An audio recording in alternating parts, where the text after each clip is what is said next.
Hi friends, welcome back. I'm Elaine and I'm living with autoimmune disease, and today I want to talk about Cellcept, otherwise known as Mycophenolate. Cellcept is the brand name of the drug, but most of us get it under the generic name Mycophenolate. What is the difference between the brand name and the generic?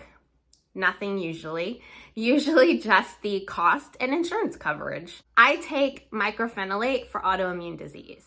What Cellcept is mainly used for and known for is an anti-rejection drug used to treat transplant recipients. Usually kidney, heart, liver.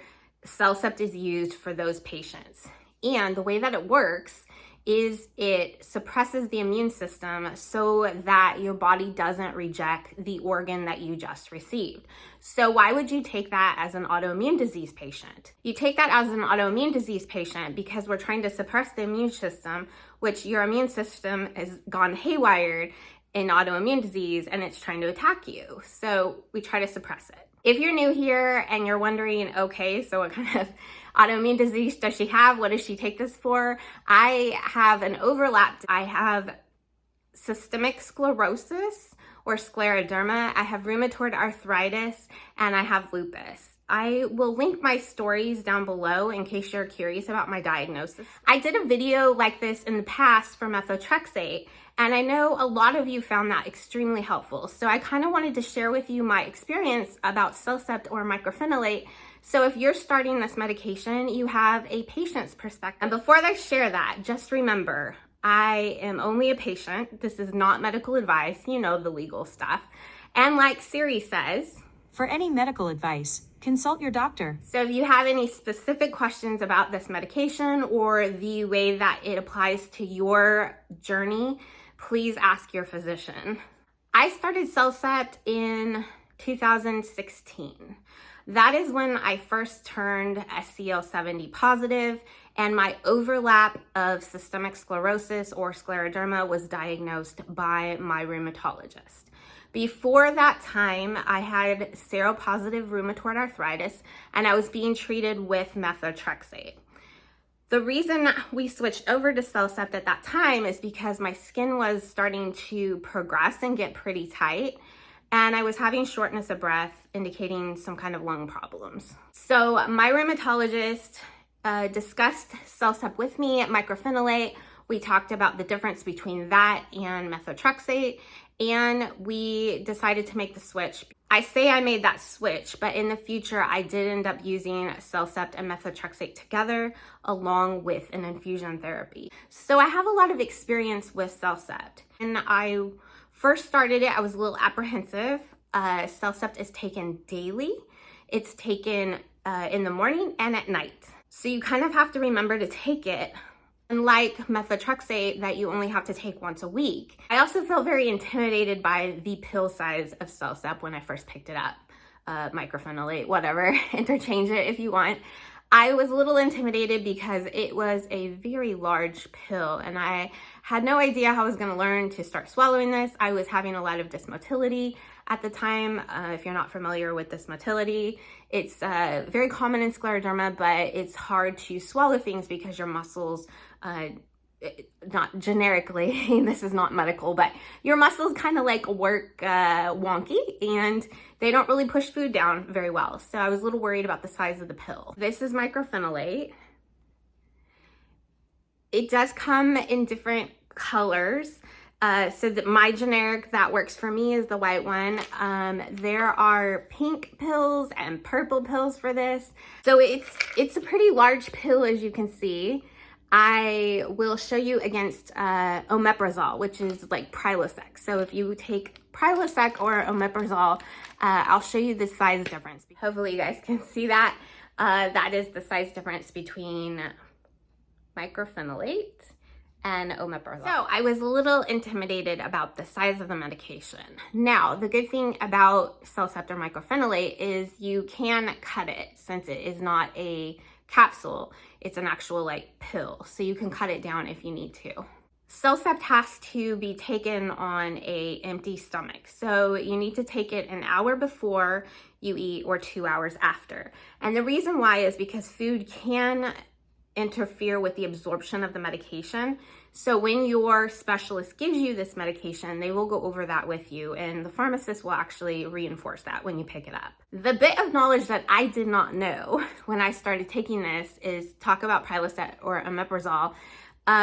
It cannot be taken with omeprazole or Prilosec. I didn't know that when I first started, and I learned that in a support group myself. So I'm passing along that bit of advice to you. If you take Prilosec or omeprazole, you will want to take it an hour after you've taken your mycophenolate. So it needs to be separated by an hour. The reason why is I believe it interferes with absorption of the medication, but don't hold me to that because again, I'm not a doctor, I'm just a patient. This is only my experience. And that bit of information I learned in a support group, asked the pharmacist, and sure enough, it was truth. Let's get into my experience with mycophenolate and what exactly happened when I started the medication. This medication, you most likely are going to start at a lower dose than what you will end up with. So each pill of mycophenolate is 500 milligrams. I started with 500 milligrams, so I started taking it once a day. And then my specialist, who is my rheumatologist, who prescribes it, moved me up to 1,000 milligrams a day. So I was taking 500 in the morning and 500 at night. And then I bumped up to 1,500 milligrams, which then I ended up being bumped up to my current dosage, which is 2,000 milligrams, which is 2 in the morning and 2 at night. So you probably hear a lot about the side effects of mycophenolate, and they can be kind of scary when you read about them online or you read about them in a support group. And a lot of the side effects for people are GI problems. So a lot of people have nausea, they have diarrhea, they have constipation. So for me, when I started mycophenolate at the 500 milligrams, I did have some stomach discomfort, but no really GI issues to speak of. As I bumped up to 1,000 milligrams, I did start to notice GI problems, which for me was diarrhea. Share that with you because I know a lot of people are afraid of the GI side effect in that you won't be able to live your life or leave your house, or you're gonna be stuck to the bathroom all day. It's not that. You can function. And I discussed the side effects with my rheumatologist that I was experiencing, and I was able to use over-the-counter Imodium to help. This is not advice. That is how I took care of it, discussing it with my physician. So if you are having GI discomfort, please talk to your doctor because there are probably things that you can do to help you get through those first couple of months of starting this medication. I knew there was great promise in using Cellcept, so I didn't want to discontinue it, and it really wasn't to the point. The Imodium worked fine. It really helped me through, and those GI side effects lasted for about 3 months. It was about 3 months of starting the medication, and as my body got used to the medication, those side effects disappeared. And now, years later, those are not things that I deal with anymore. I do know that there are people who start mycophenolate or Cellcept and they are unable to continue with it because of the side effects are too great. Talk to your doctor. There are also other forms of this kind of medication on the market that your doctor can switch you to. So don't feel discouraged if you are feeling side effects. Just talk to your doctor, see if there's ways to work it out. Maybe they'll suggest taking Imodium like mine did. So what are the benefits that I've seen from this? First of all, my skin cleared up. My antibody is SCL70. So for that, the skin is affected. I do have a skin score. It's really low, and mostly credited to Cellcept. I started this medication as soon as my skin started tightening, and my dermatologist and my rheumatologist both agreed that it probably really did save my skin in those early months of my diagnosis. I also noticed a change in my GI tract as far as dysmotility was concerned. My gastrointestinal doctor still can't really explain it. I was able to swallow a little easier. I still notice that when I have to go off of this medication because I am either ill or during the vaccine process I had to stop it so that I could try to make antibodies. I noticed that my dysmotility kind of starts to act up a little bit more, And I think that the Cellcept actually, or mycophenolate, actually has a positive impact on that portion of my disease. As far as other side effects were concerned, nausea, constipation, that kind of thing, I never experienced any of that. For me, it was mainly the diarrhea. If I had to do it all over again and had to start this medication and go through those initial side effects, I absolutely would do it. I have seen great benefits with Cellcept, and I think that it was a positive change in my journey. As far as the cost of the medication, it is covered by insurance. So my mycophenolate is very affordable every month. Hopefully that helps you if you're starting your journey with mycophenolate. I know it's used a lot for lupus nephritis. It's used a lot in scleroderma.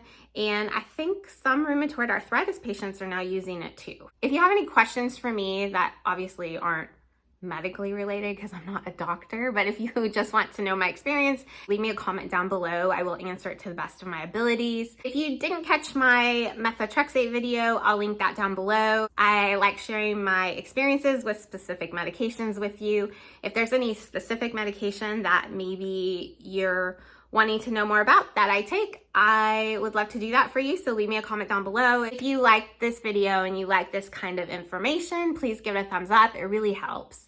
And if you know anybody who might benefit from this, please feel free to share it. If you haven't yet subscribed and you'd like to come along on an adventure, I'd love to have you. The more friends, the more better. So hit that subscribe button. It's absolutely free. Thank you for watching as always. And until my next adventure, go have yours.